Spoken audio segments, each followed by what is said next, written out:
Okay, Assalamualaikum. Okay, hari ni kita nak sambung pembelajaran kita ya.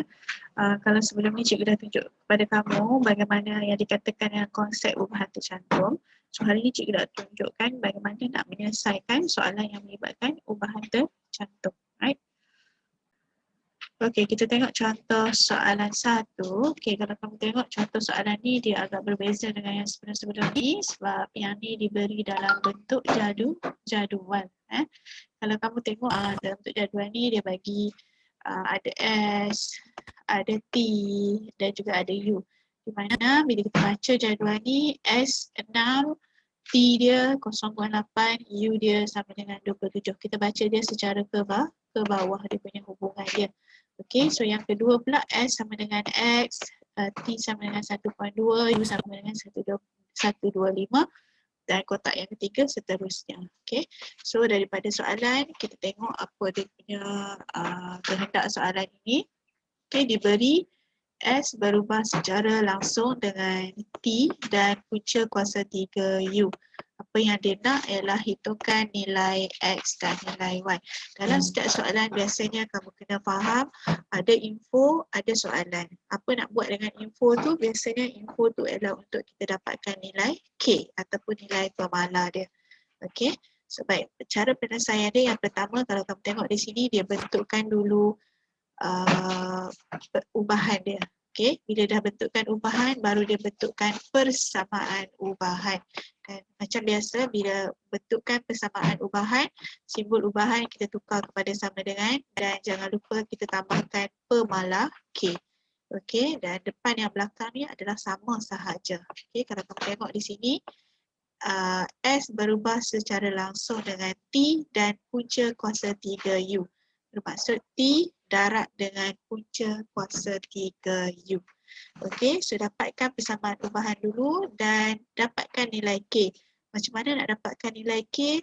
Gunakan maklumat yang dia bagi. Kalau kamu tengok kotak yang dia bagi ni, kotak yang pertama ni semua maklumat penuh. S ada nilai, T ada nilai dan U pun ada nilai. So masukkan dalam persamaan yang ni. Okey, gantikan S sama dengan 6. T sama dengan 0.8 dan U sama dengan 27. Okey, kemudian dapatkan nilai K sama dengan 2.5. Yang ni kamu hanya boleh gunakan kalkulator, right? Okey, dah dapatkan K sama dengan 2.5 maka terbentuklah kita punya persamaan ubahan kita iaitu S sama dengan 2.5 darab dengan T darab dengan U punca kuasa 3.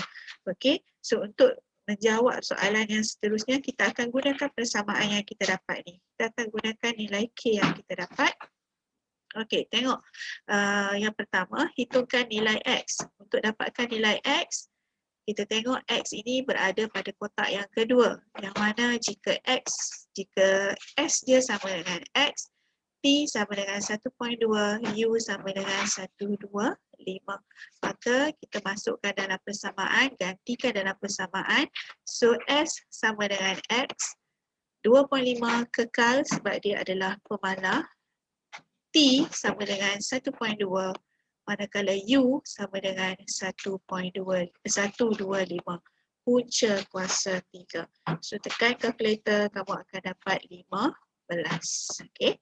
Kemudian kita tengok soalan yang seterusnya, dapatkan nilai Y. So bila nak dapatkan nilai Y, kita perhatikan pada kotak yang ketiga. So S sama dengan 50, T sama dengan 40, U sama dengan Y. Gantikan nilai dalam persamaan ubahan yang kita dapat. So S sama dengan 50, 2.5 kekal kerana dia adalah nilai K. Kemudian T sama dengan 40 dan Y, punca kuasa 3Y yang mewakili U. Okay. So untuk dapatkan yang ni, okay, punca kuasa 3Y sama dengan 50 bahagi dengan 2.5 darab dengan 40. Yang bermakna yang belah sini ni kita bawa pergi belah sana kan. So kita dapat punca kuasa 3Y sama dengan 0.5. So soalan hanya nak Y. So bagaimana kita nak hilangkan punca kuasa 3 ni, seperti yang saya dah tunjukkan dalam video yang sebelum ni, punca kuasa 3 ni kita kena kuasa 3 kan dia untuk hilangkan dia. So bila belah sini awak punca kuasa 3, belah sini pun awak kena kuasa 3. Sorry, punca kuasa 3. So yang ni kita akan cross. So by the end kita akan dapat Y sama dengan 0.5 kuasa 3 bersamaan dengan 0.125.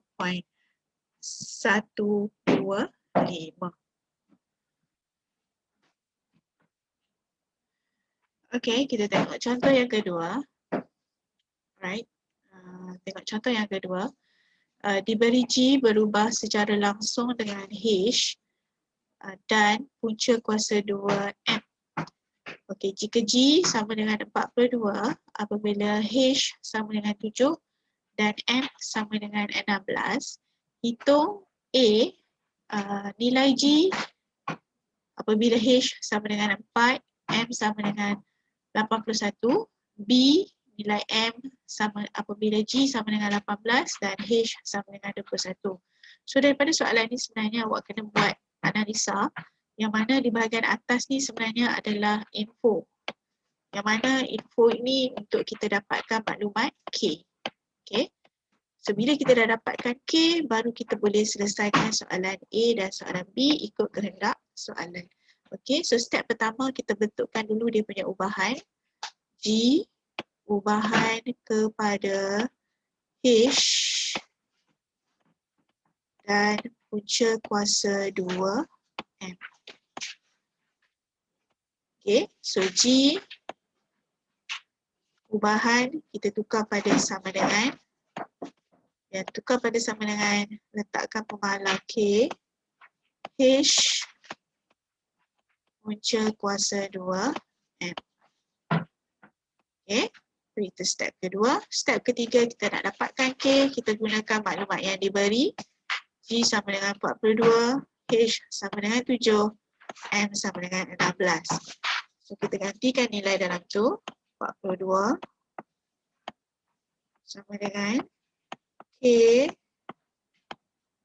H sama dengan 7, darab dengan punca kuasa 2, 6, 16. So boleh tekan kalkulator. So last kali awak akan dapat K. Jangan lupa yang ni adalah darab. Okay. So by the end you akan dapat K sama dengan 1.5. Okay. So bila kita dah dapat K sama dengan 1.5, maka kita ada satu persamaan ubahan yang baharu iaitu G sama dengan 1.5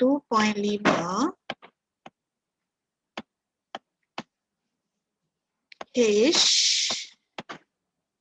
punca kuasa 2 M. Okay. So bila dah dapat yang ni, baru kita boleh selesaikan soalan A dan soalan B. Okay, cari nilai G. Hitung nilai G bila H sama dengan 4, M sama dengan 81. So yang dia nak ialah nilai G. Bermaksud G ni akan kekal G sama dengan 1.5 darab dengan H-nya ialah 4 punca kuasa 2, 81. Okay.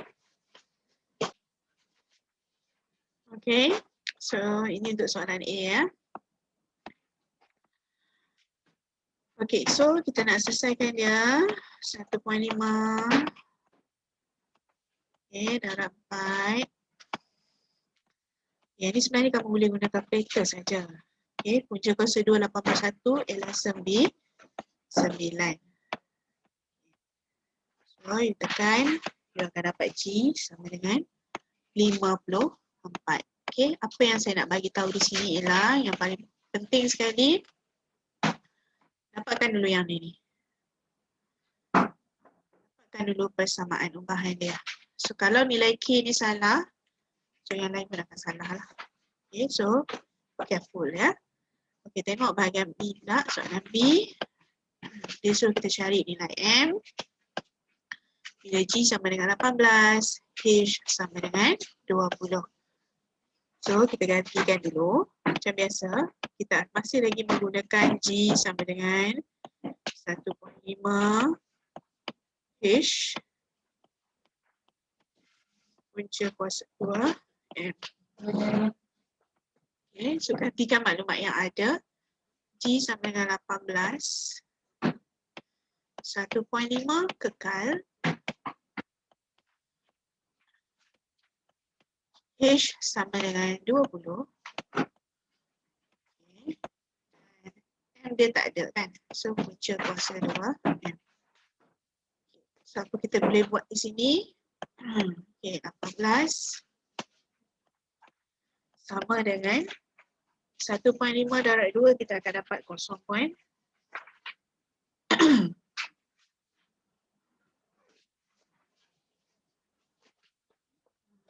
1.5 kita darab 2 kita akan dapat 30.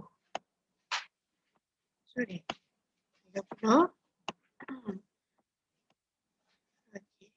So punca kuasa 2 M. Sini kita kena bahagi 30. So sini pun kita akan bahagi 30. Right. So punca kuasa 2M.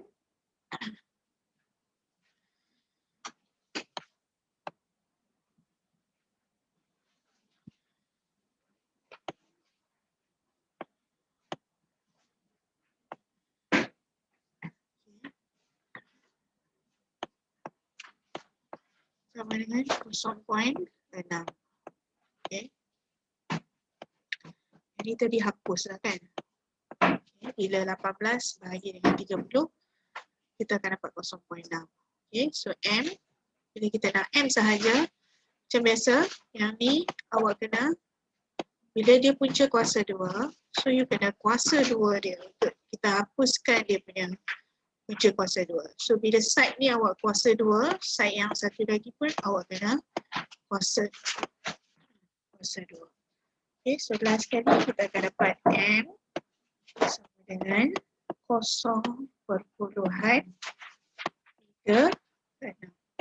Okay, itulah dia cara macam mana kita nak menyelesaikan soalan yang melibatkan ubahan tercantum. Basically sama je dengan ubahan langsung yang dulu, cuma yang ni dia tambahkan ada gabungan antara 2 pemboleh ubah ataupun kadang-kadang ada 3 pemboleh ubah. Tips dia yang pertama, yang penting adalah baca info dulu, dapatkan nilai K. Dah dapat nilai K, bentukkan persamaan ubahan, kemudian gantikan nilai. Masa penggantian nilai itu sangat penting, right? Alright, so itu sahaja daripada saya. So kita jumpa lagi dalam kelas yang berikutnya. Assalamualaikum.